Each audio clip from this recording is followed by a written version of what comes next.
Hola, ¿cómo están? Mi nombre es Maria Isabel Angel de Colombia. Estoy feliz de estar acá con todos y con todas. Hello, my name is Maria Isabel Angel from Colombia. I'm super happy to be here with you. And I have an amazing guest that I had admired for years. His name is Mohamed Shahin. He is well known in the entire world. He's one of the most looked after teachers and choreographers and artists. He's amazing. So he's with us. Welcome, Mohamed. How are you? I'm very good. Thank you. Thank you very much, Maria. Thank you for the beautiful introduction. Okay, no, we are super excited to have you here in our festival in September. We are super happy. So let's start from the beginning. We want to know about you. How did you get close to the dance? How did you get started? Where are you from? If you can tell the girls. Okay, my name is Mohamed Shahin, as you mentioned. I am originally from Cairo, Egypt. I've been born there. I lived most of my life in Egypt, and I've been living in New York since maybe 16 years or more. So yes, I'm a native Egyptian, but right now I live in New York.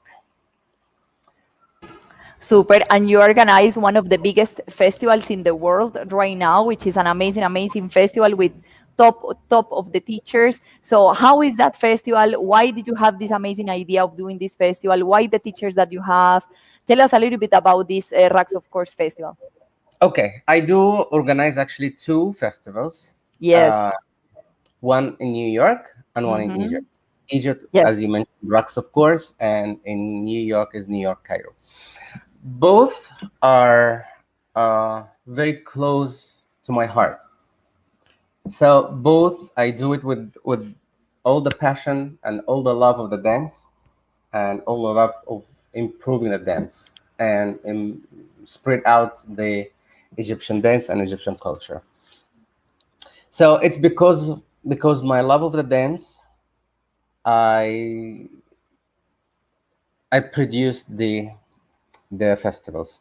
In Cairo, I organized the festival together with Randa Kamel, and in Egypt, in New York, I organized the festival together with the Belly Dance America Studios by Jihan Kamal and Hannah Sanjon. So, but I mostly manage the artistic part. Uh,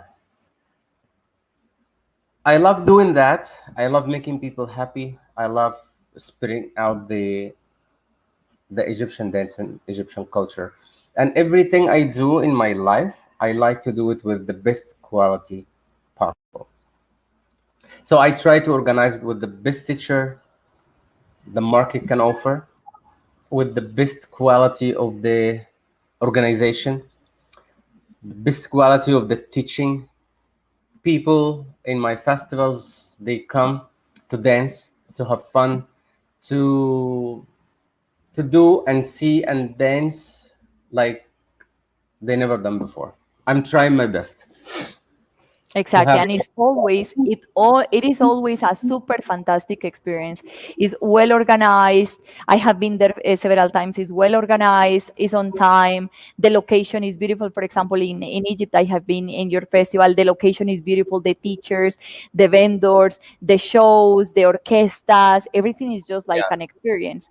You know, that's right. the first time that I went to Egypt, I this is the first time that I heard an orchestra. I Oh my goodness. cried. I cried.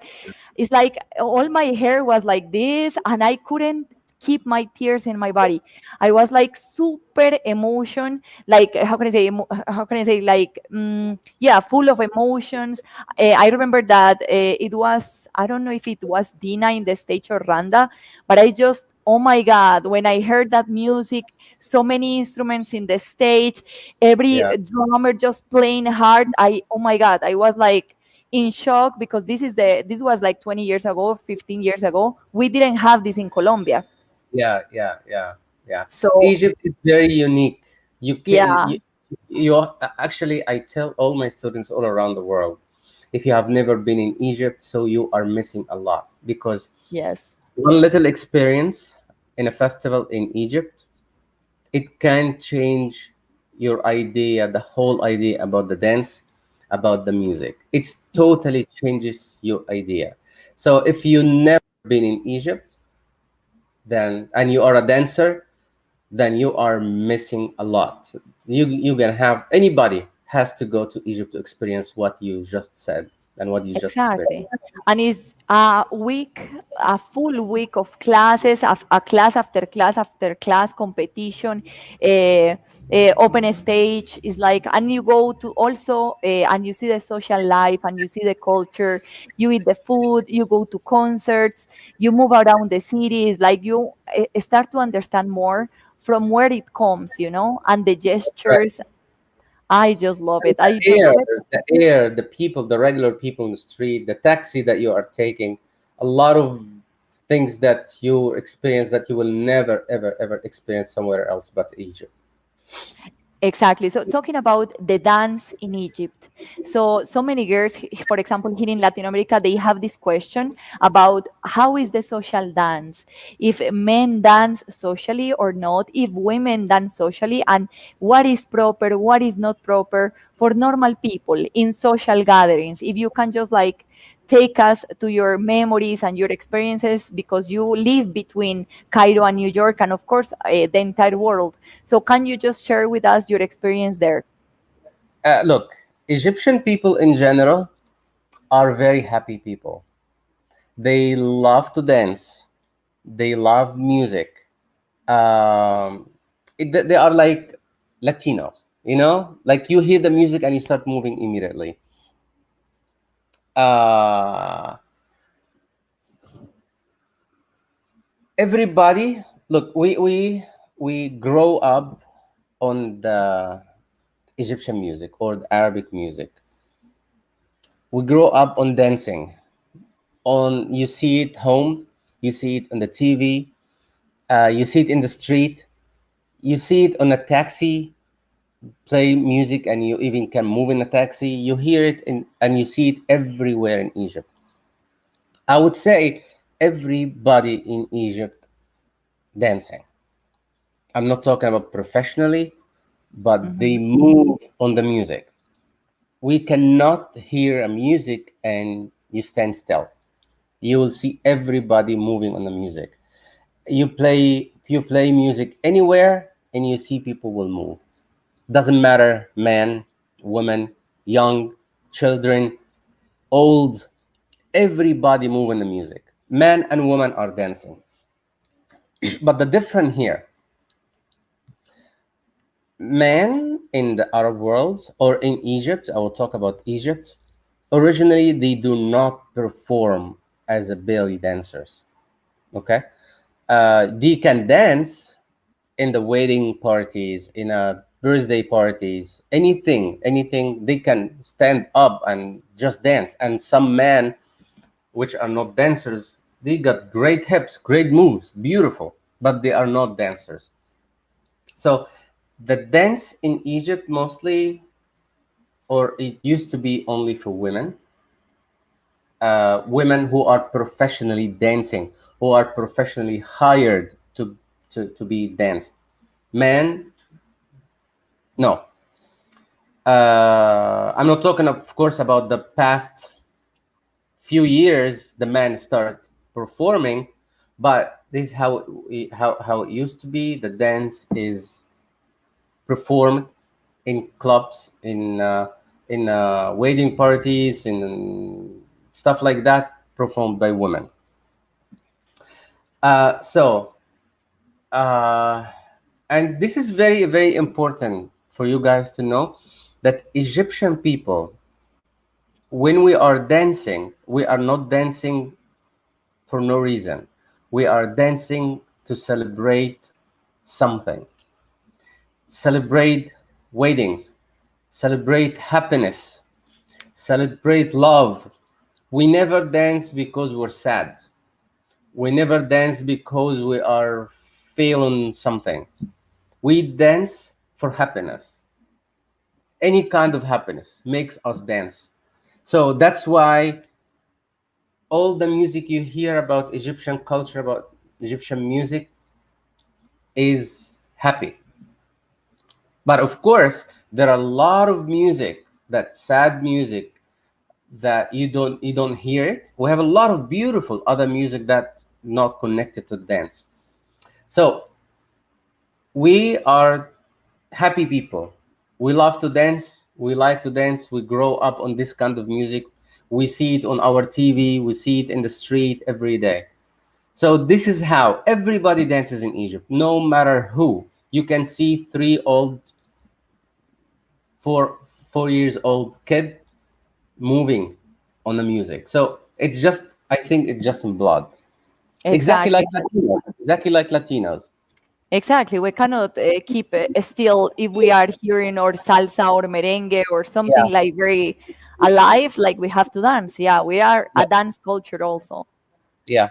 Okay, so talking about music and how much music is produced in Cairo, in Egypt, every month, every day, every year, it's like sometimes I'm amazed because it's like a new single, a new single, a new launch is like amazing. And you have been part of that process also. You have been producing amazing music. So why did you get this idea about producing music and just and how is your participation? Is like you get also ideas about which kind of music do you want and this. Okay, I'll talk about first about the music in Egypt. Uh, Music in Egypt, we have two huge music institutions, that conservatory and the Egyptian classic music institution. We are considering uh, the most popular, or the best in the music in the Middle East. All the Arab world from the I mean, all the Arab world come study music in Egypt. If any artist in the Arab world wants to get famous, then they have to come and sing in Egypt. So Egypt is the center of the arts in the Middle East.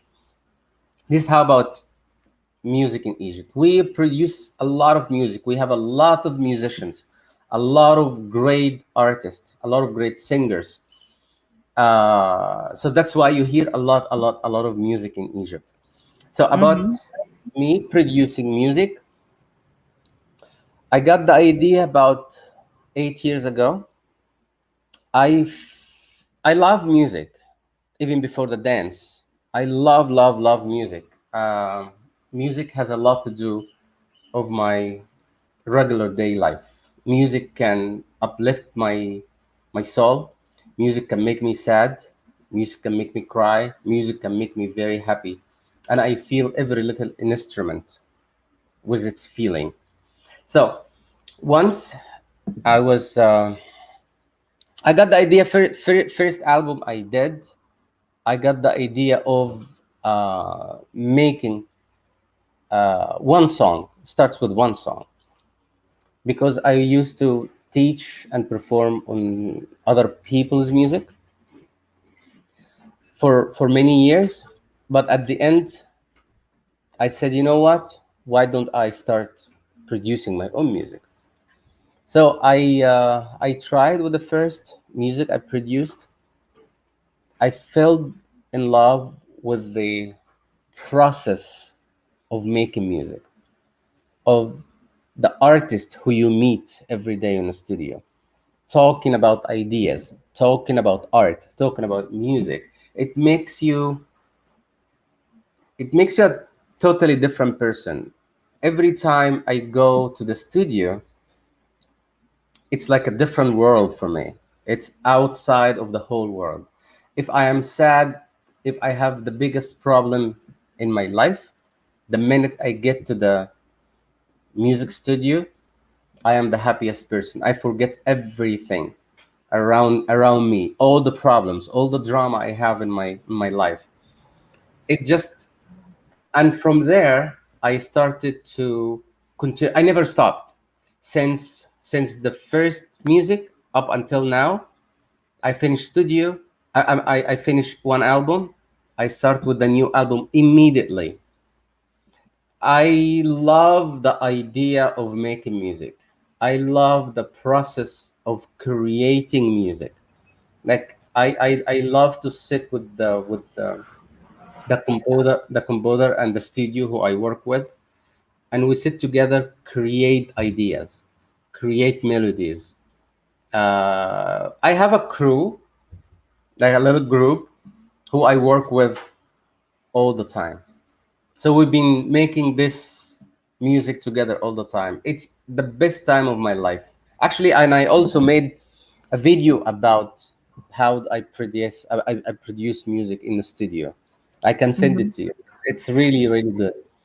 That is fantastic. And I think, because you feel also not just with your, I mean, you feel the music, yes, of course, because you are listening the music, but you feel it in your body, and you can Absolutely. imagine yourself dancing or perhaps a group of dancers or something like this. So you can give them, okay, I want this sound here. I want this question and answer here. I want Of this course. melody. I want this feeling. So it's putting all your creativity also in the music. So super. Absolutely. Yeah. When I think of a piece, I think of it in my mind, and I see it and I feel it already before it's done. So when we are sitting creating the music, I know what exactly I want. So we keep trying. I said no, no. I say no. This is not really what I want. So let's try again and again and again until I get the idea what I dreamed of or what I see it on my mind. Sometimes the composer really, really, I am a very detailed person. I like detail, and I like Mhm. to work on the things as I want, as I see it. So that makes it hard for the people who are working with me. So we keep trying, trying, trying until we get the complete idea. Mhm, mhm. It's a lot of process, a lot of work. Exactly, exactly. So, talking about this creativity, how, for example, do you prepare your choreographies? I mean, when you are in the stage, you all usually improvise or you have your choreographies. And also, if you want to create a choreography for a group, for the stage, how is your process? You feel the music, you imagine, and then you start experimenting. How is your process? Because your choreographies are just like emotional, they are deep, they are super in sync with the music. So how is your process? Okay, first thing for any dancer, any choreographer, before we dance, we have to listen to the music like a gazillion time. You have to feel every little detail in the music. You have to know everything on the rhythms. You have to know the rhythms. You have to know the music. You have to know music by heart. So, and of course, I do know my music by heart because I've been there every little moment. So I know my music by heart. So what I do is I play the music. Like, let's say I want to choreograph a piece. So I play the music. I start dance to it. I improvise on it.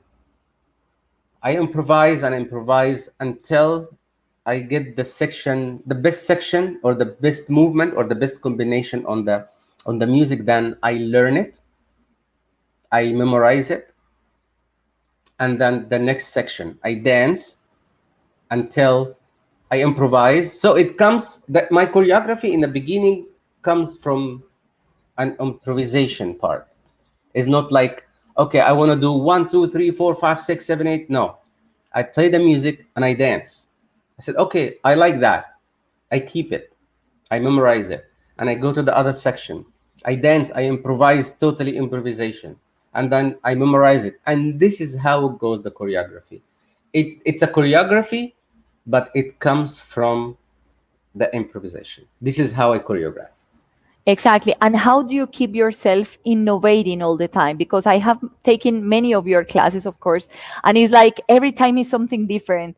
Every time you find something challenging, something unique, something like a combination that is just like different. So how do you keep innovating? Look, I believe for the artist to keep going, and not to be seeing a lot the same thing. It's work. I work like any other dancer. I work home. I try to be creative. I try to be different than even my music. You will see different than the others. I try to do the same thing. I try to be new every time. I try my best. Watching other people, it give you inspiration. Sitting home by myself or in my studio by myself, just dance. I'm sure it will come something new out of you. When you lose it, I totally lose it. Like Mhm.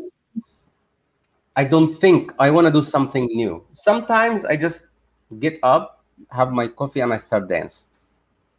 Just like that, even in a kitchen. Sometimes when I cook or when I make some coffee or something, I dance without any music, and I find out like it comes new movement, new Mhm. idea. Like my brain, I'm a person who's has a brain which never stop thinking. Even it sometimes it gets me tired. So I love what I do, and this is the best thing anybody can have. So this is what I love. This is my passion, and that helps me to be creative because I want to be better and better every day, like anybody else. And this is the key for anybody. It just keep working on yourself. Exactly, exactly. So, what do you think about the dance that has been Oriental dance that is now around the world? You know, it's like, what do you think about that? This is your dance, is that dance that is very like in love? How can I say that the Egyptian people is just like, is their treasure, and that you feel that is around the world right now? How do you feel about this, and how Egyptian feels about this? That a dance that they love so much is in the entire world right now, and so many people like myself, we are in love with the music and the dance. So it makes me feel very proud, of course, and makes my job is even harder because I consider myself to be an Egyptian ambassador. So ambassador has to make the country look good, especially the country that you know or the country that you imagine. So when I travel to any country, I'm ambassador of Egypt. So I have to present Egypt and Egyptian culture in the best way possible. So this is what I try to do, and I am so very happy that I see the Egyptian cultures now very well known around the world. Even the country that you never think they know Mhm. even when Egypt existing. It's like it makes me very very happy, but it makes my job harder. Exactly. And what do you think about where the dance is going right now? Because we have like every country has taken the dance and put a little bit of the flavor or the context of each country. So now it's like you can see that a person from this nationality has one style, maybe another person from another country has another style. So what do you think about this? About these different styles that we see in the dance? And also, I want to ask you about where do you see the dance that is going right now? Where are we going right now? So the first question is, what do you think about these styles?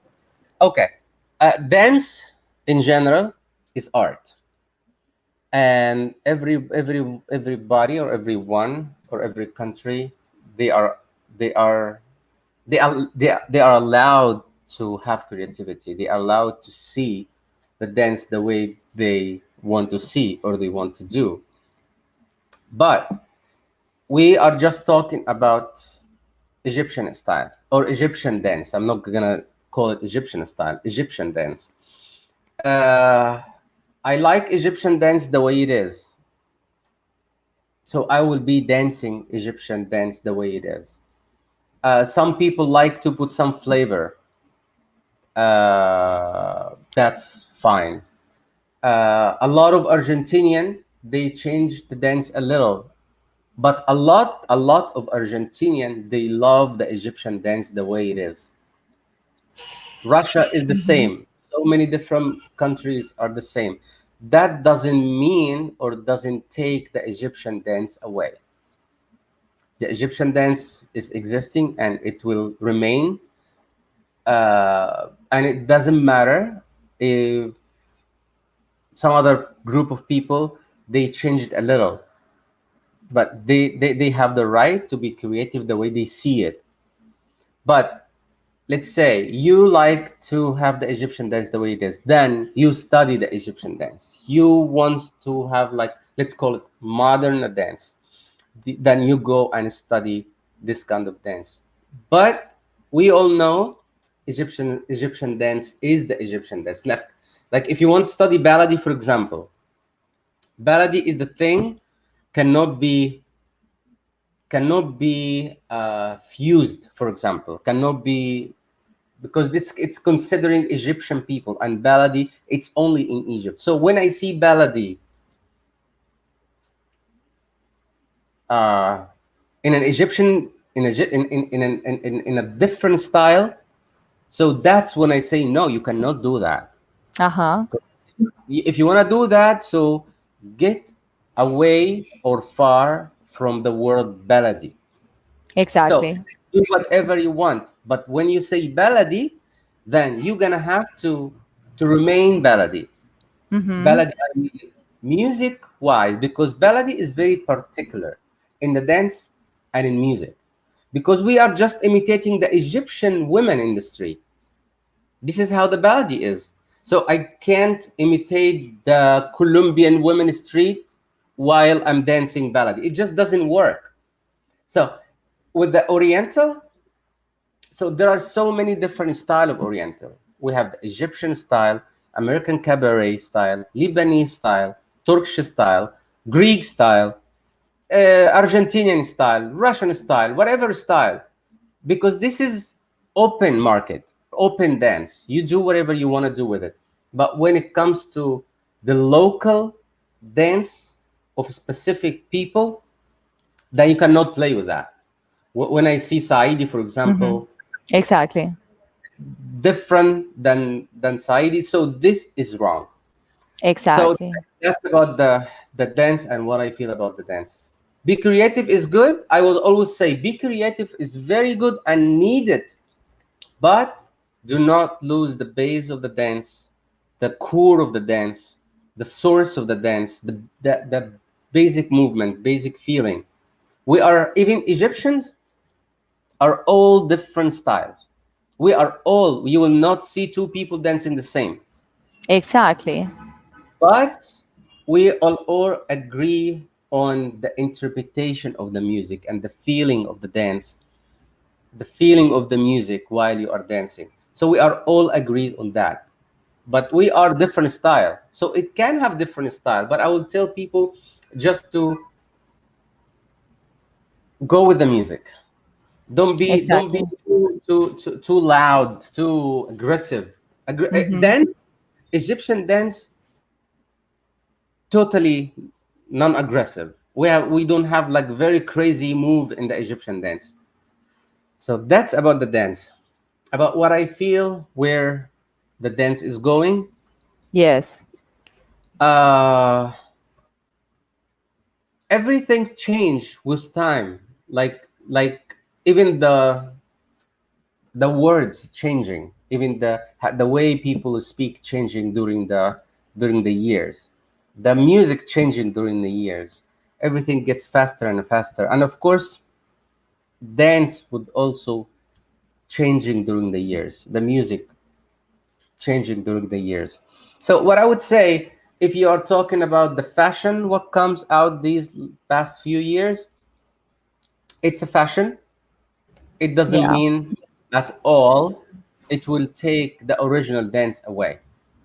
Exactly. We are still dancing to songs that been sung 50 years ago. We're still dancing to it until now. And I don't think this treasure of Egyptian dance will never die. Somebody like Kulsum, she will always be around. The Mahraganat or the shabby pop music or whatever music, it doesn't mean it will take the classic song away. No, we still have people who like to dance to Mahraganat, and they still dancing to Kulsum as well. So the new fashion, it did not cover the old or the real dance. But what you see on the internet, it just because they are young, they are on the internet 24/7, they are loud on the internet, but that's the only difference. In the reality, we you have both. We have both. We still have the Oriental, and we do have the Mahraganat. But the young dancers are a lot louder and more active on the internet. I think that's the reason. That's why you see it a lot more than the other dance. Plus, in the past year and a half or a past year with COVID, everything on the internet, and there are no shows, there is no nothing. And Mahraganat, it's easy to dance too, and it's fun, and it's fun to dance too, easy to dance too. That's why it became super popular. Even in Egypt, it became super popular because it's happy music. Nothing wrong with that, but that does not mean it will take the original dance away. I don't think so. Exactly. Exactly. Yes, because right now it's like when we are in Instagram or in Facebook, what we see is just like what I see is a lot of just beautiful costumes, beautiful girls, but sometimes it doesn't say anything to me. Their dance doesn't say Absolutely. anything to me. They don't Yeah, touch absolutely. my heart. They don't touch my heart. They don't. The music is one like in one line, and they move in another line. Is like I don't feel a connection. So I Yeah, wonder if we are going to protect the dance, if we're going to like give and keep a good legacy, or what is the future if we just yeah, keep doing this. that's actually that's what we are working on. Like you know, and you see a lot of articles that I wrote, a lot of videos that I spoke on, a lot of interviews, I produce a lot of DVD and a lot of music for that, because if we stop doing what we've been doing, then it will die and it will go away. So me and my friends and my colleagues, we are trying to protect that. We are trying to also to be loud. We are trying to educate the students in every way possible in our workshops, on interviews, like what I'm doing now. Sometimes we do a lot of live feed on the internet, articles. At the festivals, we talk about a lot. So we are trying our best to protect it. Exactly. So my last question will be, what do you like to see in a dancer? And the tips that you can give to the students, that right now are training their dance. What tip can you give them? And what do you really, really like in a dancer when she's in the stage or he's in the stage? What do you expect? What do you enjoy the most when you see a dancer in the stage? I enjoy the most when I say wow, the interpretation of the dancers on the music. So the Egyptian music and the Egyptian dance looks very easy and simple, but let's talk about the music. The music has a lot of different layers that the dancers needs to follow. You have the rhythm, you have every instrument are different than the other. You have like, let's say qanun, it has a specific feeling and a specific interpretation. Violin different than oud, than accordion. Each instrument, each Arabic instrument has its own specific feeling and interpretation. So when you dance to a piece of music, then you're gonna have to follow the music. and you're gonna have to be the instrument itself. And if you have a singer singing, that's another layer that you have to understand what the singer sing about. You have to get your energy from the energy of the singer. It's a lot of layer. It makes one package. And when the dancer have this package, I say, wow, this is great. You see, the technique comes after that. The technique is very important as well. But you cannot have a great technique without in good interpretation. It doesn't match. I can say, wow, and I saw it everywhere, every time.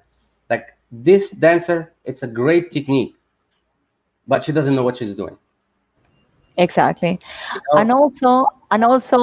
when you feel that the emotion is honest, that it Of comes course. not because they think they are cute or because the movement is just a cute movement, but because you know that the emotion comes really from their soul. Huh? The emotion will not come from your soul unless you know the music and you know what's feeling, you know the words, what they are singing about. Otherwise, your emotion would be fake. So you Exactly, have to exactly. study it to be real, to get the real feeling. Like when I dance, I don't need to study the Arabic, I don't need to study the music because I already have it. So when I dance, I get the emotion from what I hear. you know Exactly. this is how you get your emotion. It's not okay, I want to be sad here, or I want to this hand gesture. No, it just comes automatically when you are dancing to the music. Exactly, exactly. Okay, so thank you so much for your time, Mohammed. I don't know if you want to say some last words for the people that are watching this interview. I would just I want to thank you very much, first of all, and then I want to tell people the key for any great dancer is just working hard, studying, watch video, study with the teachers that you think they will help you.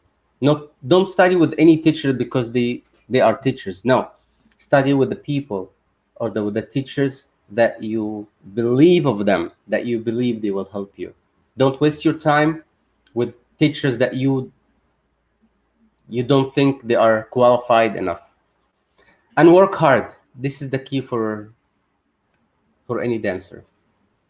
Amazing, amazing. Thank you so much for your time. I know that everybody enjoyed this interview as much as I did. So thank you, Mohammed, for your time, for everything, for all the tips and the experiences that you share with us. Thank you, Maria, very much. Thank you, and I was very happy to be invited by you. Thank you very much. Okay, so everybody, thank you so much for connected to this interview. So we will see each other in another opportunity. Okay, okay. Bye bye. Bye, bye, bye. Thank you, guys.